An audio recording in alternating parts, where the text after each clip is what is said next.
the Chase Thomas Podcast, for people who have nothing but time to kill.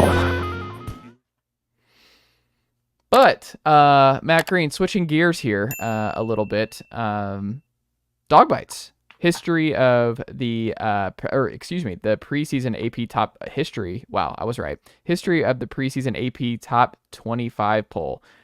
Does that scare you and Georgia fans that Georgia comes out here as the preseason number one team when not a lot of teams historically have ended up winning the national title when they've been the preseason number one? Or does that make you feel a little bit nervous, or do you look at it in terms of the rivals up north, where the Tennessee Volunteers took care of business and won a national title this year as the number one overall seed for the first time this century? Do you embrace it that way? Do you look at it? I'll be you look honest. at Tennessee as an example of how you can work this to your advantage. I'll be honest. I can say this as a fan, like Kirby, this is just rat poison, 101 right here. Like, I'm looking at results, not the process here. But I'm looking at the all-time number one AP poll rankings. And I keep eyeing this thing. And I'm like, if Georgia can get off to a good start, like, we can make some serious progress. Like, a few years from now, Georgia, we could be talking top 5, top 6 all time in weeks ranked number one in the AP poll. So that's what I'm thinking now. I just want us to get the respect we deserve. But obviously, that doesn't really matter. All that really matters is where you're ranked. And what'd you say? Texas was Texas preseason number one, or USC was that year? USC was the last one to do it, right? 04 and then 04 USC and then one other team, right? 2017 Bama. I think those were the only two in the last like 20 years. So obviously history's working against you, but I mean, what can you do? You don't want to not be number one, right? I think Georgia fans are past that point of like, oh man, we want to be underdogs because we're always better when we're the underdogs. Like, I was definitely one of those fans a few years ago. I don't want the national respect. Don't talk about us. Let us go under the radar. It felt like Georgia was always better when they weren't the favorite team. That's why Tennessee at number 15 is great. Like, that's the best spot, I think, for Tennessee. You don't want to be in that preseason top 10, like, high expectations before Nico's played a regular season snap.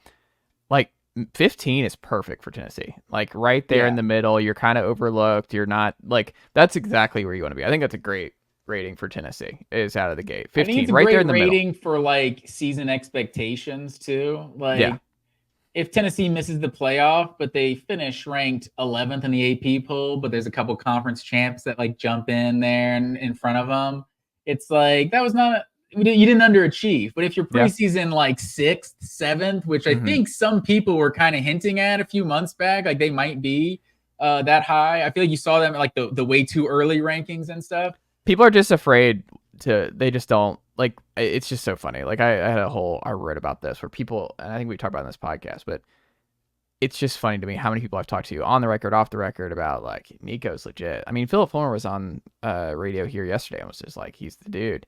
And I'm just like, everyone who watches him, everyone who just knows Heupel's offense and knows our receiver room, knows what the schedule looks like and knows what Nico is capable of. It's like, he's special, man. He's different. It's like, all right, then make a bold move. Put Tennessee in the playoff. Then put Tennessee as like an 11-10 win team. Like, if Nico is that guy, then hey, it's going to be a special 2 years on Rocky Top. Like, you can't have one without the other. I just think it's kind of funny because I think what a lot of people are going to do, if Nico starts off hot out of the gate here and he looks like a Heisman type, they're like, well, I mean, I knew it was possible. That we just needed to see it. That's why we had him at 15. We needed to see it. But now they're somewhere in that top 5, top 7 range with this offense and that the number one defensive line in the country. Like, now we're talking here. We just had to see it. But a lot of people are going to do though. We had to just see it, and I'm like, all right. Which, I mean, is fair. These are preseason rankings, so it's a lot about projections. So it's like, if you think that's what's going to happen, then it's just people love Nico, and then they're like, but I don't know. Tennessee's like 50. I'm like, all right. Calm down your Nico love then. And I think people do also like kind of include the schedule when they kind of do these rankings sometimes, kind of like count it double. It's like, well, Tennessee, the SEC is tough, so they might be a top 10 team, but I don't know. Can you rank them ahead of Clemson? And like, I saw Utah up there at number 12. That was a little surprising, but it almost feels like they're the best team in the Big 12, so they put them that high. But Florida State at 10? Yeah. I mean, Clemson annoys me. I mean, Tennessee beat Clemson. I think Tennessee would beat Clemson on a neutral site on a home, and like it's just one of those. Well, that was a couple years ago, though, right? I'm just saying, neutral site. I think they'd be favored. I think Tennessee would be They're favored 14-15. It's a toss-up. I know, it just annoys me. They recruit the same area. Tennessee beat it. Like, there's just something there. It's a weird, not rival, but kind of rival. And I think Tennessee's kind of like the rise of Tennessee actually really directly hurts Clemson more than anybody, because of Tennessee just going into North Carolina and getting the best players out of North Carolina now. They're going to South Carolina sometimes. Like, they just kind of recruit the same area. So for Tennessee to be back, I think really actually hurts Clemson more than anybody. Is this a message board topic among Tennessee fans of like being the next Clemson? Because I've heard you say this a lot.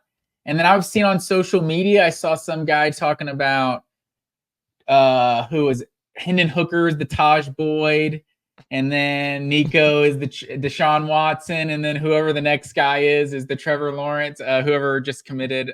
Jason Brandon, the number one player overall. And I'm like, guys, let's take it. Let's let Nico play one snap for. Obviously, he played the Iowa game. Let's let him be the starter before we start. I think we can go ahead and pencil in. Start to call these guys Deshaun Watson and Trevor Lawrence. You guys are just gonna just redo what Clemson did in the 2010s. It's easy peasy, man. Especially in the SEC. It's pretty simple. I could see that easy dynasty that Clemson built. Yeah, that's going to happen with. But I guess is that what Tennessee fans think? Like, can they just start to recruit that footprint that Clemson was getting, and for some reason they're going to choose Tennessee over Clemson? I mean, it's already happening, and I mean, it's happened. Tennessee's winning big battles over Clemson, and it's already happening. And another one might be this Saturday with David Sanders, the 5-star number 2 overall player in the 2025 class. Like, he's right there out of Charlotte. And that was somebody Clemson was on early, and Clemson's not even in the Final Four for him there, Final 3 with Nebraska and Ohio State. So that's a big one. So we'll see what ultimately happens there. But like Tennessee is going into Clemson territory, and Clemson did really well at North Carolina. They did well in Georgia. And during those early Dabo years, I mean, Trevor Lawrence grew up a Tennessee fan. Like, he's in that Tennessee jersey, and he wound up at Cartersville, which is a stone's throw from the Tennessee border, basically. And he ended up at Clemson. So, I think there is a lot of crossover there. And I think Tennessee being back directly hits Clemson more than anybody in the sport.